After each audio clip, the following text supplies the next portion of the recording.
الحمد لله نحمده ونستعينه ونستغفره ونؤمن به ونتوكل عليه ونعوذ بالله من شرور أنفسنا ومن سيئات أعمالنا من يهده الله فلا مضل له ومن يضلل فلا هادي له ونشهد أن لا إله إلا الله وحده لا شريك له ونشهد أن سيدنا ومولانا محمدا عبده ورسوله أما بعد فأعوذ بالله من الشيطان الرجيم بسم الله الرحمن الرحيم قل إن الموت الذي تفرون منه فإنه ملاقيكم ثم تردون إلى عالم الغيب والشهادة فينبئكم بما كنتم تعملون قال الله تبارك وتعالى تبارك الذي بيده الملك وهو على كل شيء قدير الذي خلق الموت والحياة ليبلوكم أيكم أحسن عملا قال النبي صلى الله عليه وسلم الكيس من دان نفسه وعمل لما بعد الموت والعاجز من ألقى نفسه هواها وتمنى على الله الأماني صدق الله العظيم وصدق رسوله النبي الكريم ونحن على ذلك لمن الشاهدين والشاكرين والحمد لله رب العالمين मुझे काबिल एहतराम मुझे माओ भेनरूं मुझे भावर ऐं दोस्तों सभिनी खां पहिरीं ॻाल्हि बुनियादी ॻाल्हि इहा आहे त हीउ मौक़ियो को खेल तमाशे जो मौक़ियो कोन्हे हीउ मौक़ियो सदमे जो मौक़ियो आहे दुख जो मौक़ियो आहे ऐं इन मौक़े ते जेतिरो माण्हू नसीहत हासिल करे जेतिरो इबरत हासिल करे ओतिरो पंहिंजे लाइ नफ़े जो बाइस आहे नफ़े जो सबबु आहे हज़रत अली रज़ी अल्लाह अन्हु जो शेर आहे उन्हनि फरमायो आहे शैआनि लौ वक़त दिमा अलैहिमा ऐनाय हत्ता ताज़ना बिज़िहाबी लम तबलुगिल मिशार मिन हक़्क़ैहिमा फ़क़्तु शबाबी व फ़ुरक़तुल अहबाबी। इहो हज़रत अली साईं रज़ी अल्लाह अन्हु जो शेर पढ़ियो मतिलबु शेर जो इहो आहे ॿ शयूं ॿ नेमतूं अहिड़ियूं आहिनि जिन जे हली वञण ते जिन जे खसिजी वञण ते जेकॾहिं माण्हू रत जा ॻोढ़ा रोए ऐं रोई रोई माण्हू पंहिंजूं अखियूं विञाए वेही रहे तॾहिं बि उन्हनि नेमतुनि जो हक़ अदा नथो थी सघे। उन्हनि नेमतुनि में पहिरीं नेमत जवानीअ जो हलियो वञणु आहे। जवानी अलाह साईं जी नेमत आहे। जवानी ख़तमु थी पीरी अची वई ऐं ॿियो फरमायूं फ़ुरक़तुल अहबाब फ़क़्तु शबाब व फ़ुरक़तुल अहबाब ऐं ॿियो मिटनि माइटनि अज़ीज़ व अक़ारिब जी जुदाई। इहा जुदाई इहो अहिड़ो सदमो आहे जिते माण्हू रत जा ॻोढ़ा रोए ऐं पंहिंजूं अखियूं विञाए वेही रहे तॾहिं बि हिननि जो जेको आहे हक़ अदा नथो थी सघे। दुनिया आहे दुनिया मुसाफ़िर खानो आहे त केरु हमेशह लॻाइण लाइ कोन आयो आहे हर हिक खे वञिणो आहे। अॼु असांजी भेण वई सुभाणे असां सभु हलिया वेंदासीं सभिनी खे वञिणो आहे। हुज़ूर सल्लल्लाहु अलैहि वसल्लम जी वफ़ात खां हिकिड़ो ॾींहुं पहिरीं पाण करीम सल्लल्लाहु अलैहि वसल्लम जिन पंहिंजी न्याणी पंहिंजे जिगर जे टुकड़े हज़रत फ़ातिमा साईं रज़ी अल्लाह अन्हा खे सॾायो। हज़रत फ़ातिमा साईं आई पाण करीम सल्लल्लाहु अलैहि वसल्लम जे सैरानी थी वेठी पाण करीम सल्लल्लाहु अलैहि वसल्लम जे हज़रत फ़ातिमा रज़ी अल्लाह अन्हा जे कन में सरगोशी फरमाई जंहिंखां पोइ हज़रत फ़ातिमा साईं रोअण लॻी। थोरी देरि गुज़री नबी सल्लल्लाहु अलैहि वसल्लम जे सैयदा फ़ातिमा साईं जे वरी कन में खाॿे कन में सरगोशी फरमाई। थोरी देरि खां पोइ हज़रत फ़ातिमा साईं हुज़ूर जी ॻाल्हि ॿुधी मुस्कुराइण लॻी ख़ुशि थियण लॻी। जॾहिं उते उथी त अम्मा आयशा साईं रज़ी अल्लाह अन्हा पुछियो हे फ़ातिमा तोखे मुंहिंजे आका मुंहिंजे महबूब मुस्तफ़ा सल्लल्लाहु अलैहि वसल्लम जिन तुझे कन में छा चयो जो तू पहिरीं रुनीअ, वरी छा चयो जो तू खिलीअ। हज़रत फ़ातिमा साईं फरमायो त हुज़ूर सल्लल्लाहु अलैहि वसल्लम जिन जॾहिं पहिरीं सरगोशी फरमाई त पाण करीम सल्लल्लाहु अलैहि वसल्लम जिन फरमायो त हिन मर्ज़ में मुंहिंजी वफ़ात थी वेंदी ऐं आउं तोखां जुदा थी वेंदुसि, त इन सदमे ते आउं रोअण लॻी हुअसि। वरी पाण सॻोरनि सल्लल्लाहु अलैहि वसल्लम जिन मुंहिंजे कन में सरगोशी फरमाई ऐं फरमायो फ़ातिमा ग़म न कर, मुंहिंजे अज़ीज़ व अक़ारिब मुंहिंजे अहल अयाल मां सभिनी खां तूं पहिरीं मूं वटि ईंदीअ ऐं तुंहिंजी मूं सां मुलाक़ात थींदी। ऐं इन ख़ुशख़बरीअ ते वरी आउं ख़ुशि थियण लॻी हुअसि ऐं खिलण लॻी हुअसि। त हुज़ूर सल्लल्लाहु अलैहि वसल्लम जी जॾहिं वफ़ात थी त हज़रत फ़ातिमा साईं हज़रत अनस साईं रज़ियल्लाहु अन्हु खे सॾायो ऐं पाण फरमायो अनस तव्हांजी दिलि कीअं गवारा कयो जो तव्हां मुंहिंजे बाबा जे मथां मिटी भराए अची वियो, तव्हांजी दिलि कीअं गवारा कयो।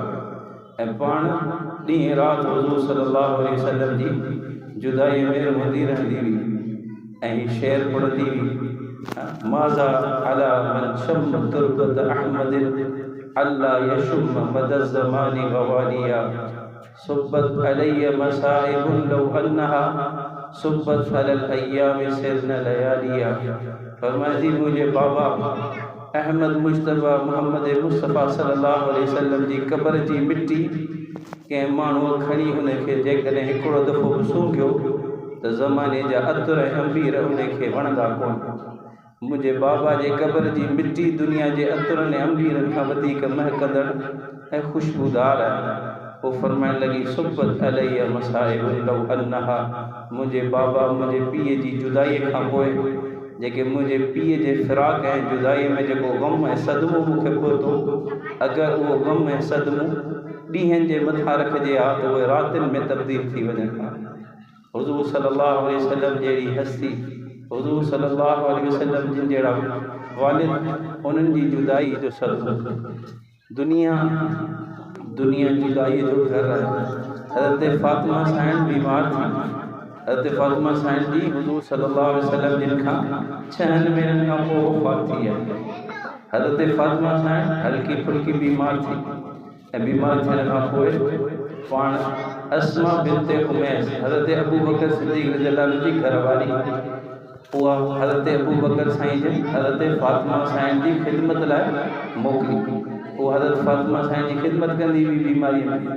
वो हज़रत अस्मा बिन्ते उमैस खे वसियत करण लॻी त मूं गुस्ल करे छॾियो आहे ऐं मूं जेको आहे कफ़न पाए छॾियो आहे ऐं मुंहिंजी चारपाई घर जे विच में कई वञे ऐं अली अचे तो हुनखे वसियत कयो त मूंखे दुबारा गुस्ल न ॾिनो वञे ऐं मूंखे दुबारा कफ़न न पारायो वञे ऐं मूंखे राति जी ऊंधाईअ में मुंहिंजो जनाज़ो कढियो वञे त जीअं दुनिया में मुंहिंजे जिस्म जे मथां कंहिं नामहरम जी नज़र कोन पई, तीअं मुंहिंजे मरण खां पोइ मुंहिंजे जनाज़े ते कंहिं नामहरम जी नज़र न पई ऐं कंहिंखे इहो चवण जो मौक़ो न मिले त फ़ातिमा कदजी डिघी हुई या बिदरी हुई, इहो मौक़ो न मिले। हज़रत फ़ातिमा साईं जी जॾहिं वफ़ात थी, हज़रत अली साईं रज़ियल्लाहु अन्हु उन्हनि खे क़बर में लाथो, उन्हनि खे दफ़न कयो ऐं दफ़न करण खां पोइ हज़रत फ़ातिमा साईं जे क़बर जे पैरनि जी आवाज़ में लॻा या फ़ातिमा या फ़ातिमा या फ़ातिमा, पर जवाब में को बि जवाब कोन पियो मिले। पाण बार बार पुकारींदा रहिया या फ़ातिमा, पर जवाब कोन पियो। वो खुद ही फरमाने लगा, खुद हिकिड़ो शेर पढ़ण लॻा, माली वक़फ़्तु अलल क़ुबूरि मुसल्लमा क़ब्रुल हबीबि लम यरुद्द जवाबी। फरमाइण लॻा हीअ मुंहिंजी उहा महबूबा घरवारी आहे जॾहिं घर में दाख़िल थींदो हुउसि हिकिड़ो दफ़ो सॾु कंदो हुउसि ए फ़ातिमा त 7 दफ़ा लब्बैक जो आवाज़ मुंहिंजे कन ते गूंजंदो हो। हीअ मुंहिंजी घरवारी लब्बैक लब्बैक चवंदी हुई। अॼु आऊं हुनखे पुकारियां पियो पर को जवाबु कोन थो मिले। ऐं पोइ इहो शेर पढ़ण लॻा, माली वक़फ़्तु अलल क़ुबूरि मुसल्लमा, ऐं पंहिंजे महबूबा जे क़बर जे मथां सलाम को पढ़ा, सलाम को करिया। क़ब्रुल हबीब लम यरुद जवाबी, मुंहिंजी महबूबा जे क़ब्र मां को बि जवाबु कोन पियो मिले। पोइ ख़ुदि ई पंहिंजे पाण खे ज़मीन ते गोॾा खोड़े वेही रहिया ऐं रोअण लॻा ऐं जुदाई में चवण लॻा, आउं सम्झी वियुसि दुनिया जो हर रिश्तो नातो वो ख़त्म थियण वारो आहे, टुटण वारो आहे। हर जोड़ तोड़ में तब्दील थियण वारो आहे। हर वसल फ़िराक में बदिलजी वेंदो। हर महफ़िल जेका आहे उहा ख़त्म थियण वारी आहे। हर ॾींहुं ज़वाल पज़ीर आहे। हे दुनिया जूं रौनकूं रंगीनियूं ख़त्म थी वेंदियूं। मूं हिननि पंहिंजनि हथनि सां पंहिंजे महबूब मुस्तफ़ा सल्लल्लाहु अलैहि वसल्लम, मूं हिननि पंहिंजनि हथनि सां पंहिंजे महबूब मुस्तफ़ा सल्लल्लाहु अलैहि वसल्लम जिनखे दुनिया मां रुख़्सत कयो ऐं हाणे पंहिंजी महबूबा घरवारी खे मूं पंहिंजे हथनि सां दफ़न कयो आहे। त दुनिया दारुल फ़ना आहे, ही फ़ना जो घर आहे। हिते कंहिंखे केरु हमेशह कोन रहंदो।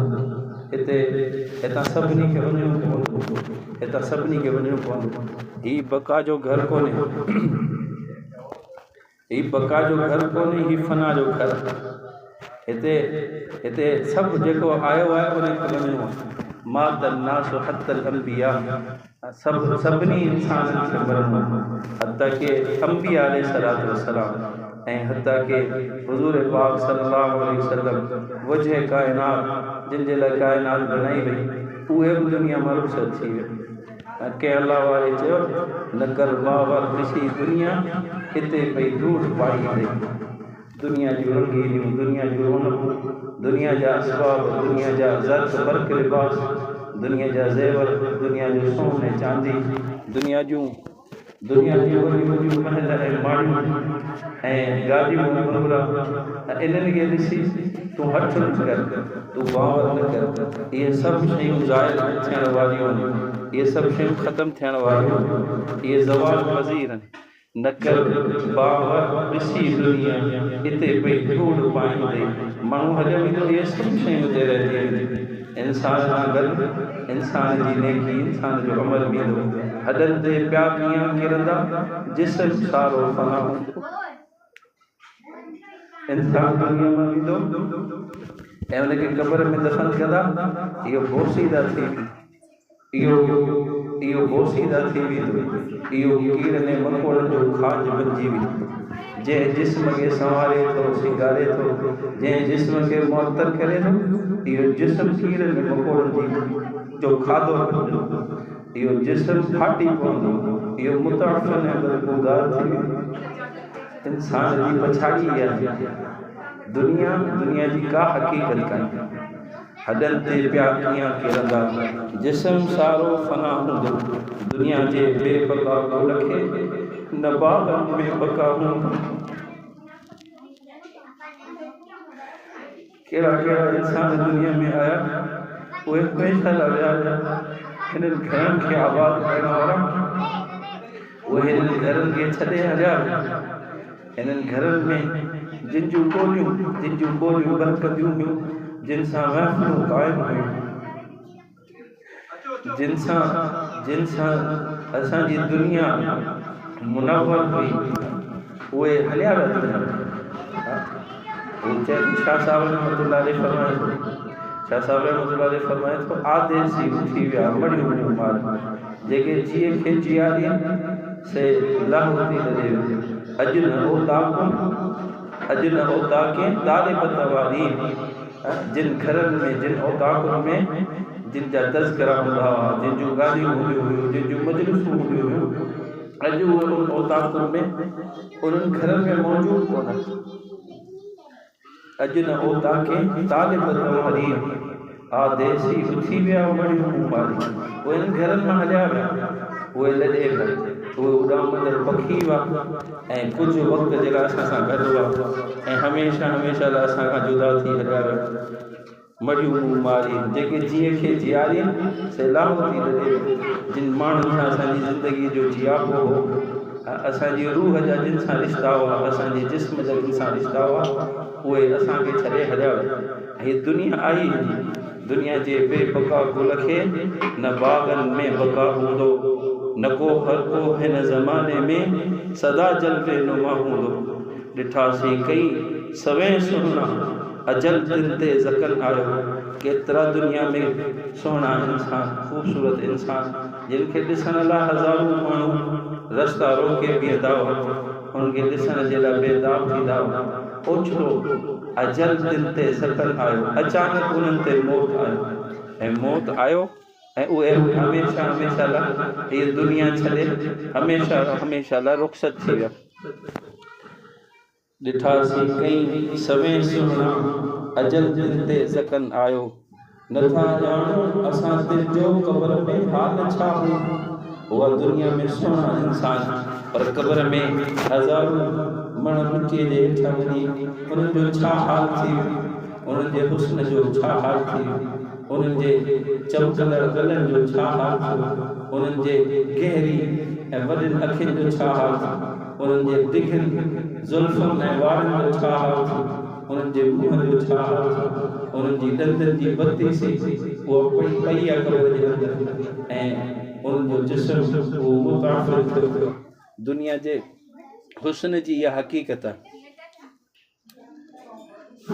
दुनिया जे हुस्न जी इहा हक़ीक़त इहो ज़वाल पज़ीर आहे इन खे ज़ाहिर थियणो असां खां पोइ असां जहिड़ा दुनिया में आम पिया घुमंदा असां जो बि बगल खानो क़ब्र में ख़ाक सां हूंदो असां खां पोइ असीं हलिया वेंदासीं दुनिया में असां खां पोइ असां जहिड़ा केतिरा माण्हू दुनिया में हूंदा हिननि घरनि में असां हलिया वेंदासीं ॿिया माण्हू अची वेंदा ऐं असीं हज़ारों मण मिटीअ जे हेठां पंहिंजे क़ब्र जे अंदरि हूंदासीं ऐं हुज़ूर सल्लल्लाहु अलैहि वसल्लम जिन फरमायो आहे इज़ा मातल इंसानु इनक़ता अमलुहु जॾहिं इंसान मरंदो आहे त उनजो आमाल नामो बंदि थी वेंदो आहे उनजो अमल जो सिलसिलो मुनक़ते थी वेंदो इल्ला मिन सलासतिन सवाइ टिनि शयुनि जे हिकिड़ो फैमिली फरमान सदक़तुन जारियतुन सदके जारिया जो को अमल करे वणियो त इन जो अजर ऐं सवाबु माण्हू खे क़ब्र में मिलंदो रहंदो ऐं ॿियो फरमायो इल्मु युंतफ़उ बिही उहो इल्मु जेको ॿियनि खे सेखारियो आहे क़ुर हदीस जो इल्मु ॿियनि खे सेखारियो आहे ॿिया उन मां नफ़ो वठनि पिया अमल कनि पिया ॿियनि खे सेखारीनि पिया इन जो अजर सवाबु इन जो नफ़ो माण्हू खे क़ब्र में मिलंदो रहंदो टी शइ पाण करीम सल्लल्लाहु अलैहि वसल्लम ने फरमायो वलदुन सालिहुन यदू लहू नेक औलाद वो नेकी कंदो रहंदो नेक अमल कंदो रहंदो दुआऊं कंदो रहंदो इस्तिग़फ़ार कंदो रहंदो और ये नेकी जो अजर सवाब उनजे माउ पीउ खे पहुचंदो रहंदो जॾहिं माउ पीउ दुनिया में वञनि था इंसान खे पोइ उन्हनि जी नेमत जो क़दुरु थिए थो हुज़ूर करीम सल्लल्लाहु अलैहि वसल्लम जिन मदीने जी मस्जिद में मस्जिद नबवी में मुसल्ले ते आया ऐं पाण करीम सल्लल्लाहु अलैहि वसल्लम जी वालदा 6 सालनि जी उमिरि में वफ़ात साईं जिन जी उमिरि 6 साल साईं जिन जी वालदा वफ़ात साईं जिन मदीने जी मस्जिद नबवी में तक़रीबन 50 साल खां पोइ जॾहिं मुसल्ले ते आया ऐं हुज़ूर सल्लल्लाहु अलैहि वसल्लम खे पंहिंजी माउ यादि आई ऐं पाण मुसल्ले ते बीठा ऐं पोइ पाण फरमायो काश मुंहिंजी माउ ज़िंदा हुजे हा ऐं आउं मुसल्ले ते बीहां हा मुकब्बिर तकबीर चयां ऐं आउं नमाज़ शुरू करियां हा ऐं नमाज़ में सूरे फातिहा शुरू करियां हा हुतां हुजरे जी दरी खोले मुंहिंजी माउ मूंखे सॾे हा या मोहम्मद ए मोहम्मद त आऊं नमाज़ टोड़े पंहिंजी माउ खे जवाबु ॾियां हा लब्बैक लब्बैक नमाज़ टोड़े पंहिंजी माउ खे सॾ जो जवाबु ॾियां हा त दुनिया जे अंदरि ही मुक़द्दस रिश्ता ये मां पीउ जो रिश्तो ये वॾियूं नेमतूं आहिनि अल्लाह साईं जे तरफ़ां पर हिन नेमतुनि जी क़दुरदानी घटि माण्हू ई कंदा आहिनि असीं सभु जा सभु नाक़दर इंसान आहियूं जेसि ताईं नेमतूं असां वटि हूंदियूं आहिनि असीं नेमतुनि जो क़दुरु कोन कंदा आहियूं इंसान नाक़दुरु आहे नाशुक्रो आहे जेसि ताईं नेमत आहे उनजी नाक़दरी आहे उनजी नाशुक्री आहे नेमत जे हथनि मां खसिजी वञण खां पोइ माण्हूअ खे क़दुरदानी थिए थी क़दुरु बि थिए थो ऐं माण्हू चाहे थो त इहा नेमत काश मौजूदु हुजे हा त इन जो शुकुरु करियां हा पर वञण खां पोइ माण्हू छा थो करे सघे जिन जा माउ पीउ ज़िंदा आहिनि उहे पंहिंजे माउ पीउ जी ख़िदमत कनि पंहिंजे माउ पीउ जो चयो वञी पंहिंजे माउ पीउ जो ख़्यालु रखनि उन्हनि जे हुकूक खे अदा कनि। हुज़ूर सल्लल्लाहु अलैहि वसल्लम खां सहाबी पुछो मूंखे सभिनी खां वधीक हक़ कंहिंजो आहे? पाण सभु औरत फरमायो तुंहिंजी माउ जो। वरी अर्ज़ु कई अल्लाह जे रसूल उन खां पोइ कंहिंजो हक़ आहे? पाण सभु औरत फरमायो उम्मुक तुंहिंजी माउ जो। वरी पुछी अल्लाह जे रसूल उन खां पोइ कंहिंजो आहे? पाण सभु टियों दफ़ो फरमायोसि उम्मुक तुंहिंजी माउ जो। जॾहिं चौथों दफ़ो पुछई त पोइ पाण सभु औरत फरमायोसि अबूक तुंहिंजे पीउ जो हक़ तुंहिंजे मथां आहे। चौथों दफ़ो यानी 3 दफ़ा तुंहिंजी माउ जो हक़ आहे, चौथे दफ़े में साईं जन फरमाइश त तुंहिंजे पीउ जो हक़ आहे। छाकाणि मुफ़सिरीन लिखियो आहे त माउ वज़अ हमल पेट में जेको आहे तोखे खणी जेको बर्दाश्त कयो, तुंहिंजी तकलीफ़ बर्दाश्त कई, 9 महीना तोखे पेट में सांधई, हिकिड़ी मुशक़त इहा बर्दाश्त कई। ऐं ॿी मुशक़त जॾहिं तूं पैदा थिए त तुंहिंजे परवरिश जी मुशक़त, तुंहिंजे परवरिश जी मुशक़त, तुंहिंजे ॼाइण जी मुशक़त, ॿी मुशक़त तुंहिंजे ॼाइण जी मुशक़त।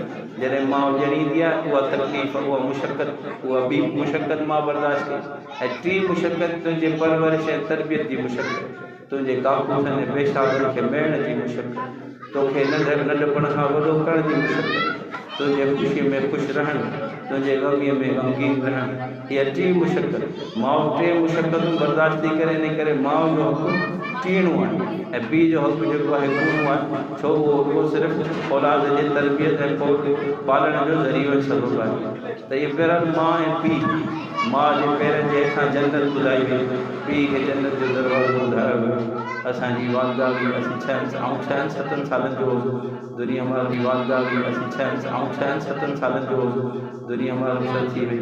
इहा जेका असांजी अदी हुई इहा असांजी माउ हुई, इहा असांजी वॾी माउ हुई। नंढपण खां वठी असांखे पालियो, असांजी तरबियत कई, असांखे पंहिंजनि हथनि सां पचाए खाराई, असांजो ख़िदमतूं कई, असांजे नेकीअ ते हलण ते असांजो ज़रियो बणिजी, असांजे ग़मनि में असांजे ख़ुशियुनि में असांजो साथ ॾियण वारी बि इहा माउ हुई। असांजो पीउ हो उहो कोड़ो हो, मूंखे त पंहिंजी माउ जो साथ तमामु घटि नसीबु थियो, उहो पीउ हो।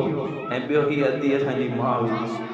हिन अदीअ जे वञण जो असांखे ॾाढो दुख आहे। एॾो ख़ासि कर क़ुर हदीस पढ़ियल कोन हुई, न को एॾी का वॾी आलिम ऐं इबादत गुज़ार हुई, पर घटि माण्हू पंहिंजी ज़िंदगीअ में अहिड़ा ॾिठा आहिनि। सचाईअ वारा माण्हू, ख़ुलूस वारा माण्हू ऐं ईसार ऐं हमदर्दीअ वारा माण्हू, ख़ैर खाईअ वारा माण्हू, ॿियनि जो भलो सोचण वारा माण्हू, ॿियनि जी ख़िदमत करण वारा माण्हू, ॿियनि खे ख़ुशि करण वारा माण्हू, ॿियनि जी दिलदारी ग़मख़ारी करण वारा माण्हू।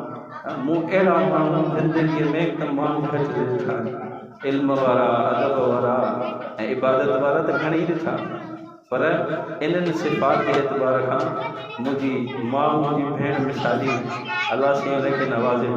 शायदि इन्हनि सिफ़ात जो ई नतीजो हो, शायदि इन्हनि सिफ़ात जो ई सिलो हो जो अल्लाह ताला उनखे तकलीफ़ ॾिसणु कोन ॾिनी, उनखे अलाह जी अज़ियत पहुचाइणु कोन ॾिनी। सिर्फ़ु आख़िरी जेको ॾींहुं हो, उन ॾींहुं थोरी जेको खाधो पीतो जेको बंदि थियो, थोरी मुशक़त, थोरी तकलीफ़ आई ऐं कलमे सां अल्लाह साईं पाण वटि घुरायो। इहो उन्हनि अख़लाक़नि जो, उन्हनि सिफ़ात जो ई नतीजो आहे। बाक़ी जीअं मूं ॿुधायो नेमतूं हली वञनि थियूं, माण्हू जेकॾहिं रत जा ॻोढ़ा रोए तॾहिं बि हिन नेमत जो हक़ अदा नथो करे सघे। हुननि जो सदूम जेको आहे उहो वॾो सदूम आहे। जेके मिट माइट अज़ीज़ अक़ारिब जी जुदाई, इहो तमामु वॾो सदूम आहे। हिननि जो ख़ाल सॼी ज़िंदगी पुर कोन थी सघे, हिननि जो ख़ाल केरु पुर नथो करे सघे। पर हाणे दुनिया में सभिनी खे वञिणो आहे। अॼु अदी वई, सुभाणे असां सभिनी खे वञिणो आहे।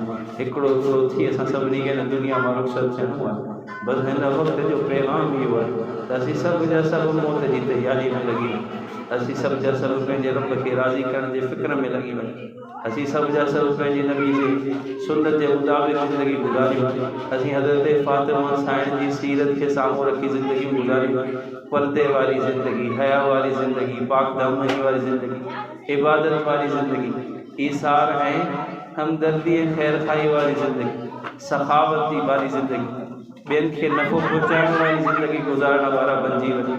ज़िंदगी मुख़्तसर आहे, आरज़ी आहे, इहे सभु धोखो आहे, हीअ दुनिया जो धोखो आहे। इन धोखे में जेको आयो, इन जी दुनिया बि वई, इन जी आख़िरत बि वई। पर जेको इन दुनिया में रही करे जंहिं पंहिंजे रब खे राज़ी कयो, जंहिं पंहिंजे रब खे रिझायो, इहो हमेशह हमेशह लाइ कामयाबु थी वियो, इहो हमेशह हमेशह लाइ कामयाबु थी वियो।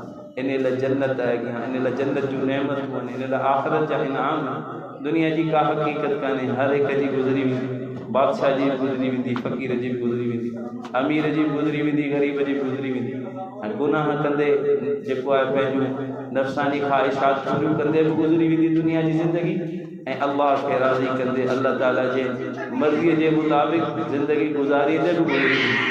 बसि पंहिंजे पाण खे थोरो सम्झाइणो आहे त हीअ चंद ॾींहं जी ज़िंदगी इहा तूं पंहिंजे रब जी मर्ज़ीअ जे मुताबिक़ गुज़ार, थोरो पंहिंजी मन मर्ज़ीअ खे छॾ, थोरो पंहिंजी ख़्वाहिशुनि खे तर्क कर, थोरो पंहिंजे नफ़्स जे मथां कंट्रोल कर, थोरो पंहिंजे दिलि जे अरमाननि जे मथां रंदो घुमाए, अन क़रीब जेको रब राज़ी थियण वारो आहे। ऐं पोइ हमेशह हमेशह तुंहिंजूं ख़्वाहिशूं पूरियूं कंदो, हमेशह हमेशह तुंहिंजा अरमान पूरा कंदो, हमेशह हमेशह तुंहिंजूं तोखे ख़ुशियूं ऐं तोखे राहतूं इनाम अता फ़रमाईंदो। तोखे मौत अहिड़ो ईंदो जहिड़ो ईद जो ॾींहुं हुजे।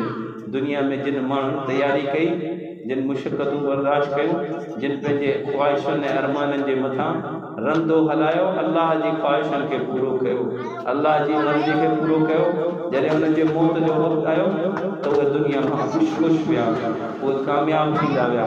हज़रत बिलाल साईं जे वफ़ात जो वक़्तु आयो, संदन घर वारी रोअण लॻी ऐं चवण लॻी, वाह हुज़ना हाय ग़म हाय जुदाई, अॼु बिलाल सां खां जुदा थो वञे।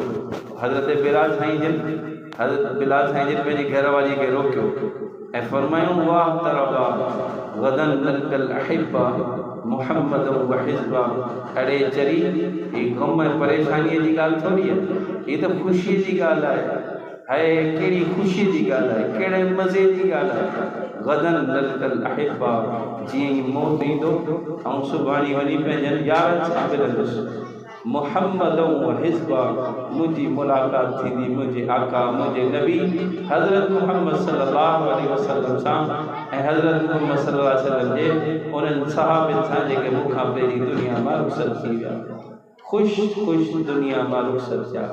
इहा मौत जी तयारी कंदासूं, आख़िरत जी ज़िंदगी बहितर थींदी, दुनिया जी ज़िंदगी बि अल्लाह ठाहींदो।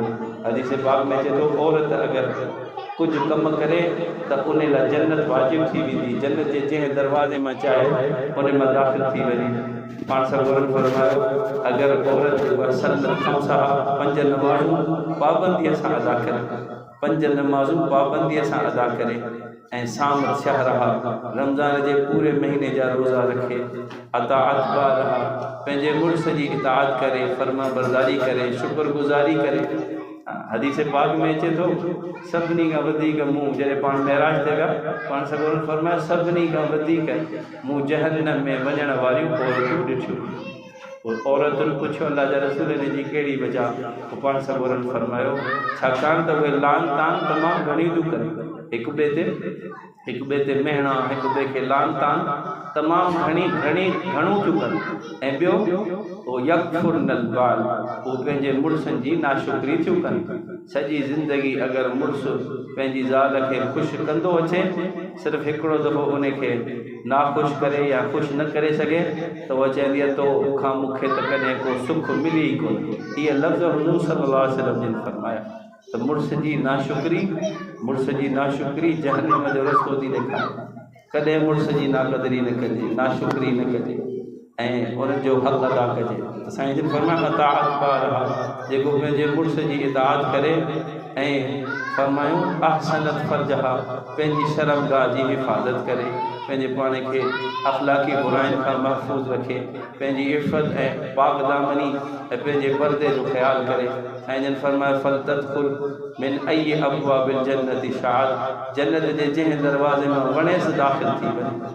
इहा औरत जन्नत जे जंहिं दरवाज़े मां दाख़िल थियणु चाहे दाख़िल थी वञे। इहे 4 कम करे, 5 नमाज़ूं पाबंदीअ सां पढ़े, एहतिमाम सां पढ़े, रमज़ान जा रोज़ा रखे, मुड़ुस जी इताअत ऐं शुक्रगुज़ारी, ऐं चौथों पंहिंजी इफ़त ऐं इस्मत ऐं पर्दे जो ख़्यालु करे, जन्नत जे जंहिं दरवाज़े मां चाहे दाख़िल थी वञे। असां सभई इन्हनि ॻाल्हियुनि ते अचूं ऐं पंहिंजी शादियुनि ऐं ग़मनि खे असीं सुन्नत जे मुताबिक़ सुन्नत ते आणण जी कोशिशि करियूं। पंहिंजी शादियुनि खे ऐं ग़मनि खे सुन्नत जे मुताबिक़ आणण जी कोशिशि करियूं ऐं कंहिंजी ताज़ियत लाइ वञो थियूं। तव्हांखे अल्लाह साईं जो वास्तो आहे, मेकअप करे ऐं जेको आहे ज़ेवर पाए सुठा जेके आहिनि सजियल ऐं जेको आहे भर्त वारा ऐं मुज़यन कपिड़ा पाए नवीदियूं करे जिन घरनि में जिन जूं माऊं मरी वञनि थियूं जिन जा बच्चा मरी वञनि था हिकिड़ो उहे पहिरीं सदमे में हूंदा आहिनि जॾहिं ईअं कंहिं मुज़यन थियल औरत जॾहिं ईंदी आहे ताज़ियत करणु त उन्हनि जे सदमे में इज़ाफ़ो थियो हर के ताज़ियत जा जेके 3 ॾींहं आहिनि हदीस में चए थो ताज़ियत जा 3 ॾींहं आहिनि 3 ॾींहंनि खां वधीक ताज़ियत कयो ऐं ताज़ियत इन लाइ त जंहिंजो को मिट माइट वफ़ात करे विया ताकी उन वटि माण्हू अचनि उनजी ग़मख़ारी कनि उनखे हौसलो ॾियनि उनजो ग़म जेको आहे उहो बांटी तक़सीम कनि पर जॾहिं माण्हू अचे थो मरण वारी जॻह ते जिते मौत थियो आहे जिते कज़ियो थियो आहे ऐं अचे ईअं थो जहिड़ो शादीअ में आयो आहे त इहो तमामु अफ़सोस जी ॻाल्हि आहे असां पंहिंजनि वॾनि खे ॾिठो उहे जेॾीमहिल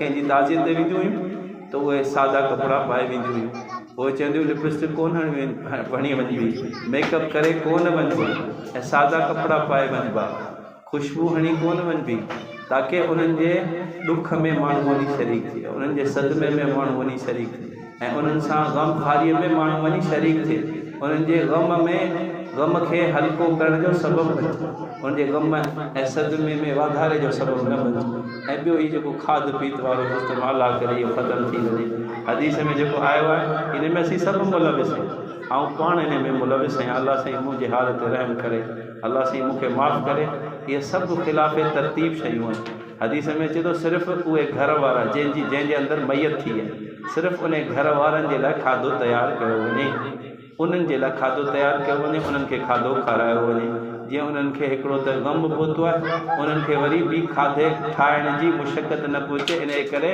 उन्हनि खे जेको आहे उन्हनि खे खाधो ॾिनो वञे सिर्फ़ु उन्हनि घर वारनि खे त उन्हनि जे ग़म में हल्काई थिए बाक़ी इहा तरतीब जेका आहे खाधनि पीतनि जी उहा जेका तरतीब न कजे इन खां कोशिशि करे इन्हनि रस्मनि खां असीं जान छॾायूं अलाह साईं पाण सभिनी खे अमल जी तौफ़ीक़ नसीब फरमाए अलाह साईं जेको आहे आफ़ियत जो मामिलो फरमाए तव्हां सभिनी भेणनि खे दरख़्वास्त आहे त मुंहिंजी भेण खे पंहिंजी दुआउनि में नबी साहिब जो दुआ उनजे लाइ मग़फ़िरत जी कंदियूं रहिजो ऐं हींअर इज्तिमाही दुआ करियूं था दिलि सां दुआ घुरो अलाह साईं खां अलाह साईं मुंहिंजी भेण जी मग़फ़िरत फरमाए बिस्मिल्लाहिर रहमानिर रहीम अल्हम्दुलिल्लाहि रब्बिल आलमीन والعاقبة للمتقين والصلاة والسلام على أشرف الأنبياء والمرسلين وعلى آله وأصحابه أجمعين يا أول الأولين يا آخر الآخرين يا ذا القوة المتين يا راحم المساكين يا أرحم الراحمين وإلهكم إله واحد لا إله إلا هو الرحمن الرحيم ألف لام ميم الله لا إله إلا هو الحي القيوم وعنت الوجوه للحي القيوم وعنت الوجوه للحي القيوم ربنا آتنا في الدنيا حسنة وفي الآخرة حسنة وقنا عذاب النار رب القيوم ربنا آتنا في الدنيا حسنة وفي الآخرة حسنة وقنا عذاب النار ربنا ظلمنا أنفسنا وإن لم تغفر لنا وترحمنا لنكونن من الخاسرين ربنا لا تزغ قلوبنا بعد إذ هديتنا وهب لنا من لدنك رحمة إنك أنت الوهاب اللهم اغفر لنا وللمؤمنين والمؤمنات والمسلمين والمسلمات الأحياء منهم والأموات إنك سميع قريب مجيب الدعوات اللهم رب اجعلني مقيم الصلاة من ذريتي ربنا وتقبل دعاء ربنا اغفر لي ولوالدي وللمؤمنين يوم يقوم الحساب اللهم اغفر لها وارحمها وعافها واعف عنها اللهم نقها من الخطايا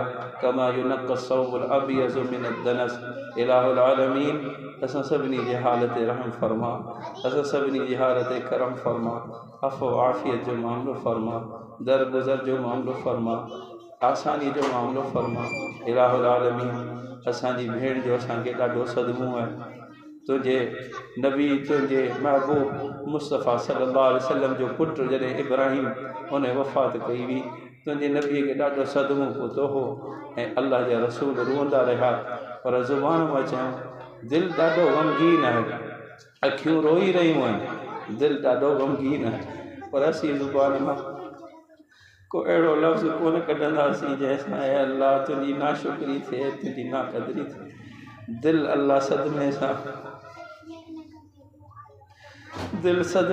भरी पई आहे अलाह दिलि ग़म सां भरी पई तू असांजे हाल खां वाक़िफ़ आहीं अल्लाह।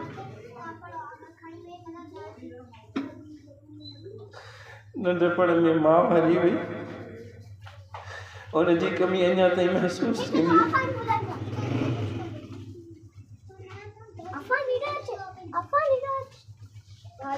उनजी कमी अञा ताईं महसूस थींदी। हर ख़ुशीअ जे मौक़े ते माउ यादि ईंदी आहे, हर ग़म जे मौक़े ते माउ यादि ईंदी आहे, विख विख ते माउ यादि ईंदी आहे। पीउ बि हलियो वियो अल्लाह। अल्लाह हीअ भेण हुई, जंहिं असांखे पालियो अल्लाह, जंहिं असांजी हर हर क़दम ते विख विख ते रहबरी कई, रहनुमाई कई, तरबियत कई, असांजी पालना पोसना कई। ए अल्लाह हिन जा ॾाढा असांजे मथां अहसान। असां सभिनी भेणनि भाउरनि जी छपर ऐं छांव, असांजो सहारो ऐं आसरो, असांजी मोतियुनि जहिड़ी भेण। तो उनखे इहे अख़लाक़ ॾिना हुआ, तो उनखे इहे सिफ़ात ॾिनियूं हुयूं जो अॼु सभई माण्हू उनजे लाइ रुअनि पिया, उनजे लाइ दुआऊं घुरनि पिया। ए अल्लाह, हिननि लुड़कनि जे तुफ़े, हिननि खयल हथनि जे तुफ़े, ए अल्लाह, हिन खयल झोली जे तुफ़े असांजी भेण जी मग़फ़िरत फरमा, असांजी भेण जे दरजात खे बुलंद फरमा। अल्लाह उनजी क़ब्र खे मुनव्वर फरमा, अल्लाह उनजी क़ब्र खे नूर सां मुनव्वर फरमा। अल्लाह असांजी भेण जी क़ब्र खे ए अल्लाह ता हद नज़र, ए अल्लाह वुसअत अता फरमा। असांजी भेण जी क़ब्र खे जन्नत जो बाग़ बना। ए अल्लाह, दुनिया जे घर खां बहितरीन घर अता फरमा, दुनिया जे बिस्तर खां जन्नत जो बहितरीन बिस्तर अता फरमा, दुनिया जे अज़ीज़ व अक़ारिब खां बहितरीन रुफ़क़ा ऐं साथी ऐं हम नशीन अता फरमा। आख़िरत जा सुख नसीब फरमा। ए अल्लाह, आख़िरत जे सभिनी मंज़िलुनि में आसानी आफ़ियत जो मामलो फरमा। ए अल्लाह, भलाइनि जो मामलो फरमा। जेके कमियूं कोताहियूं ग़लतियूं कोताहियूं गुनाह हुआ अल्लाह असांजे भेण जा, उहे सभु माफ़ फरमा, दरगुज़र फरमा, बख़्श फरमा। तू करीम आका ऐं करम फरमा, तू रहीम ऐं रहम फरमा। अफ़ो आफ़ियत जो मामलो फरमा। असांजे मां असांजे पीउ जी बि मग़फ़िरत फरमा। उन्हनि जी तोखे पारत अल्लाह, उन्हनि सां असांजूं ख़ुशियूं हुयूं, उन्हनि सां असांजा घर आबाद हुआ, उन्हनि सां असांजूं ईदूं हुयूं अल्लाह, अॼु उहे कोन्हनि। ए अल्लाह, उन्हनि खे दुनिया, उन्हनि खे आख़िरत जूं ख़ुशियूं ऐं सुख नसीब फरमा, उन्हनि खे राहतूं नसीब फरमा, जन्नत जूं नेमतूं नसीब फरमा, आख़िरत जा सुख नसीब फरमा, पंहिंजी रज़ा शामिल हाल नसीब फरमा। असांजा अज़ीज़ व अक़ारिब, असांजा मिट माइट, जेतिरा मुसलमान, असांजा उस्ताद, असांजा मशाइख़, जेतिरा मुसलमान दुनिया में हलिया हुआ, उन्हनि सभिनी जी मग़फ़िरत फरमा, उन्हनि सभिनी जे दरजात खे बुलंद फरमा। असांजे बीमारनि खे शिफ़ाए कामिला आजिला मुस्तमिरा अता फरमा। असांजे परेशान हालनि जे परेशानियुनि खे दूर फरमा। मक़रूज़नि जे कर्ज़नि जी अदायगी जूं सूरतूं फरमा। बे औलादनि खे नेक सालिह नरीना औलाद अता फरमा। औलाद वारनि जे औलादनि खे नेक ऐं सालिह फरमा बरदार बना। अल्लाह, न्याणियुनि ऐं नौजवान जेके बेनिकाह आहिनि, उन्हनि जा नसीब सुठा फरमा, उन्हनि जे लाइ जोड़ जा ऐं अल्लाह वफ़ादार, पाइदार, दीनदार, सुठा एहसास वारा, सुठा रिश्ता मुयसर फरमा। घरनि में मोहब्बतूं पैदा फरमा, बरकतूं अता फरमा, ना इत्तेफ़ाक़ियूं नाचाकियूं ख़तमु फरमा, झगड़ा ख़तमु फरमा, नफ़रतूं ख़तमु फरमा। इलाहुल आलमीन असांखे पंहिंजे हबीब सल्लल्लाहु अलैहि वसल्लम जी सच्ची मोहब्बत ऐं इश्क़ ऐं ताबेदारी नसीब फरमा। असांखे अल्लाह सच्चो पक्को मोमिन मुसलमान बना।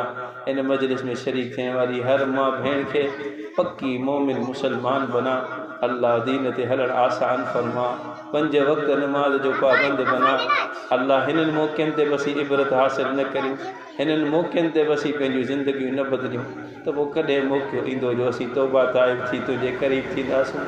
अल्लाह, असांखे तौबा ताइब थियण जी तौफ़ीक़ नसीब फरमा, असांखे पक्की सची तौबा जी तौफ़ीक़ नसीब फरमा, असांजी ज़िंदगियूं तब्दील फरमा, असांजे दिलनि में इनक़लाब पैदा फरमा, असांखे पंहिंजी ज़ात सां वाबिस्ता फरमा, पंहिंजी सच्ची मोहब्बत ऐं ताल्लुक़ नसीब फरमा।